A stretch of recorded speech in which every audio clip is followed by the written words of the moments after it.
Ladies and gentlemen, I'm humbled to be with you today to accept the Fundación Donabedian International Award.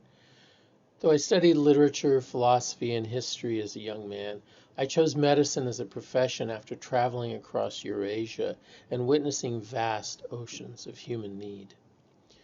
I was lucky to practice cardiology in the rarefied halls of Harvard as well as in a community hospital. And in both places, what I cherished most was the privilege of helping another human being. My work promoting right care and the social responsibility of hospitals arises naturally out of that career, so it's very gratifying for me to receive this award today, and I thank you for the honor. Avedis Donabedian said, "Healthcare is a sacred mission, a moral enterprise and a scientific enterprise, but not fundamentally a commercial one." And of course, most famously, he said, "Ultimately, the secret of quality is love." Across the millennia, a shaman accompanied us whenever we had an illness, whether it was serious or minor, reminding us of our frailty and transience in this world. Healers have always been honored, for healing sometimes, but for being present always, present as a trusted companion on an unwelcome journey. It's no wonder then that ancient hospitals in Greece, Egypt, Rome, India were associated with religion. Throughout our history as a species, however, we've also been accompanied by our inventions and our tools. The invention of the modern hospital in 9th century Baghdad, with its teaching rounds, specialty clinics, and certification exams, spread 1,000 years later to Europe and now to the whole world. In the 20th century, even as the number of hospitals and beds declined in the United States, there was more and more intensification of technology, complexity, and cost. The division of labor that Max Weber celebrated for bringing rationality to society has been, for healthcare, both a blessing and a curse.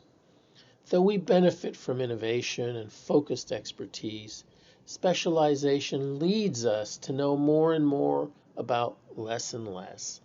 And that has also led to a cult of scientism, where technology too easily substitutes for caring and eclipses the human being seeking the care.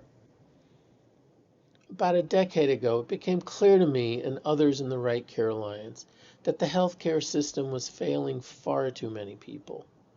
Care had become transactional, and the relationship at its heart felt corrupted. On its face, I admit that right care is a utopian vision and a challenge. Achieving it requires us to do everything everywhere all at once. In more technical terms, it requires mapping multiple probability distributions in a multidimensional space. For example, defining the appropriate care requires the clinician to identify, for that specific patient in front of them, the optimal point on the probability curve of net benefit or harm. That in turn requires knowledge of evidence and its limits. Today, checklists of inappropriate tests and procedures have mushroomed beyond the ability of any of us to remember them. But that's merely the beginning. Patient preferences and their life situations vary vastly and have their own distributions. If we then add distributions of various treatment options and costs and carbon footprints, the calculus of right care is just, for one single patient, difficult indeed. Similarly, social responsibility requires hospitals to excel in many areas, not just mortality or readmissions, but also things that matter to patients, such as return to work and family, to sports and to leisure. But that's why the Lown Hospitals Index measures community investments, patient safety, unnecessary care, inclusion of marginalized groups, and income inequality within hospitals. So providing the right care for all in a socially responsible system will require a reconciliation of technical methods with the central responsibility of caring. Of course, trade-offs are unavoidable, but currently mechanisms for setting priorities are largely on technocratic basis, while democratic inputs are weak and create political alienation. Whether we're ready or not, too many streams are swirling together today into a powerful current that's carrying us towards a decisive precipice. In the past few months, many of you will know, the world has become aware that we're entering a new age of artificial intelligence. This will disrupt everything. It poses existential risks for human survival, but it also enables us to reimagine society, including reimagining the architecture of care.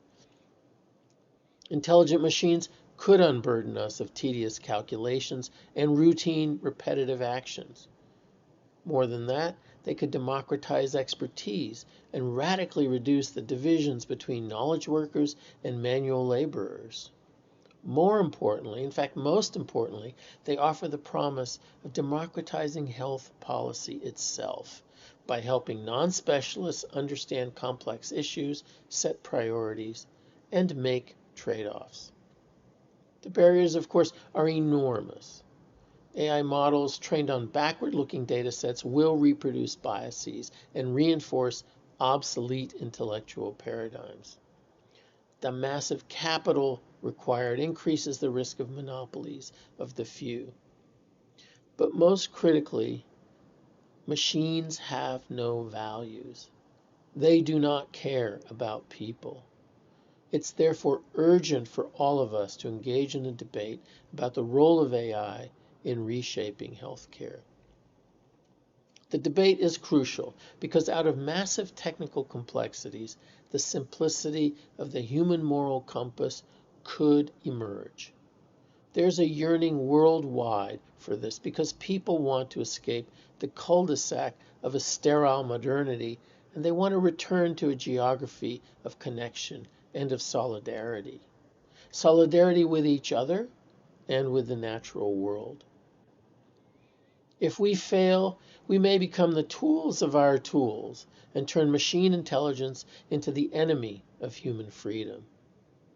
But if we succeed, we may create a space for all health workers to focus their energies on right care for their patients. Freed from the burden of repetition, we could enjoy a future of radical fulfillment and a democracy of knowledge that enables a democracy of health. If we can imagine that future, we can create it. A world that allows us to return to our roots as shamans in a digital village, free to focus on the things that matter most: warmth, empathy, and profound human presence that can overcome the anxiety of illness and death. Once again, I thank you very much for this award.